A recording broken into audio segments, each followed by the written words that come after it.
Over the past few years, network security threats have increased, targeting the foundation of our network, which is layer 2. Things like rogue DHCP servers, ARP spoofing, and unauthorized devices that can easily compromise our network quickly. To tackle this, I have researched and found 3 security features that can avoid this problem, which is DHCP snooping, dynamic ARP inspection, and we also have the last one, which is port security.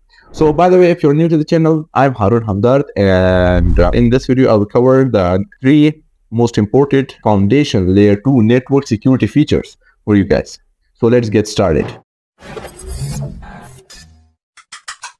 Let's start with DHCP snooping. It's a feature that prevents unauthorized servers or DHCP servers to assign IPs to your devices.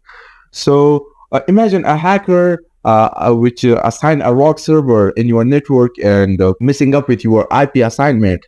So you will be furious. And DHCP snooping stop this by marking specific ports as trusted or untrusted. So guys, if you want to configure it, here's how you can configure it. So in here we have the main DHCP server, and this is the DHCP rogue server. So I want this DHCP server to be as what as my main server. So and to assign IPs to my, what do we call that, to my users. So for this, just by typing the command IP DHCP snooping, it will enable the DHCP snooping.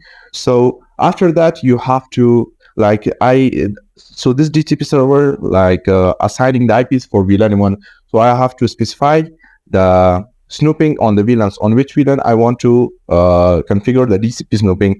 So in here, I am configuring it on IP DHCP snooping VLAN what? VLAN 1. So after that, you have to specify your port, which port you want to be trusted and which port you want to be untrusted. So this DHCP server is my main server, so I want it to be the trusted port. So I will go to interface Ethernet 0x0 and IP DHCP snooping trust, and enter, and that's how you can configure your DHCP snooping. So next we have dynamic ARP inspection, or DAI.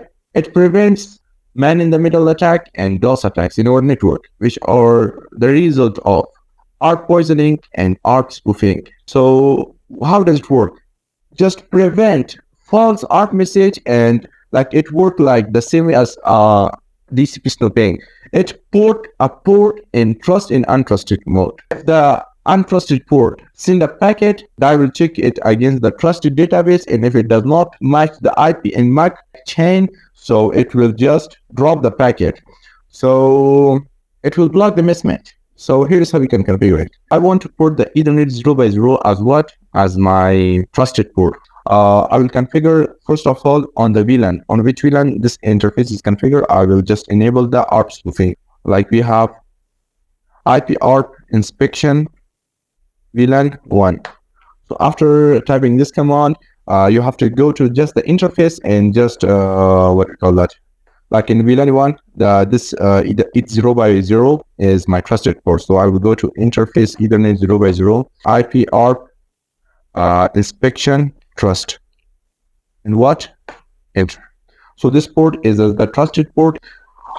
So now I check ARP packets on untrusted port, blocking any that don't match the DHCP snooping table. So finally, let's talk about port security. So what is port security? Port security gives us the ability to limit the devices that can be connected to one port by limiting the MAC addresses that can be learned.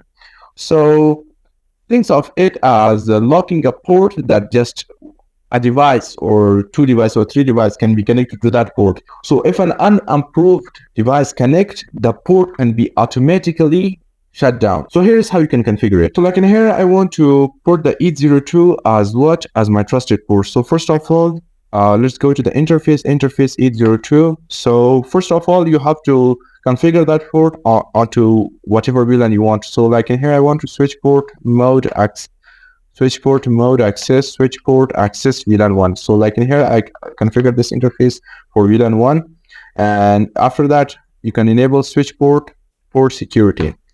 After that, like in here we have multiple modes, switch port security.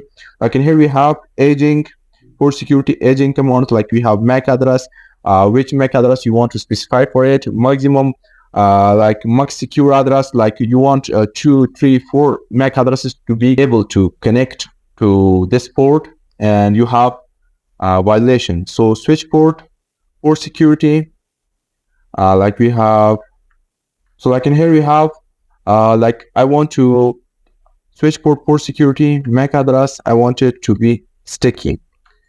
So when this PC is connected to this port will be able to have, if other PC came and wanted to connect to this port, the other port won't be able to connect to this port. Like I can also configure switch port. We can have port security violation.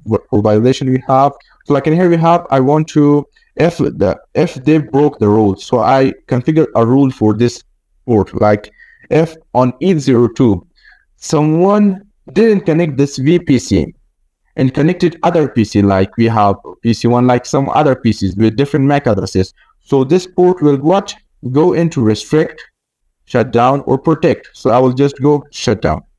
So like I will show you right now that if I disconnect this PC, like in here we have, I configured the port security and delete this link and open a new node, virtual PC, and save, and like I will connect this to 802. So now you'll be able to see that other port connect, it changed state to what? Down. The port security got enabled, and what was that? The security got violated. And for that, what was the rule that we configured? It was to shut down that port. So this is how you can configure your port security. So that's a quick look at 3 essential security features like DHCP, Snooping, DAI, and we have what? Port security. Together they can protect your network from, like we have ARP poisoning, we have ARP spoofing, and like we have unauthorized user can connect to your network. So these are all the features that you can use from these 3 commands, or these 3 features.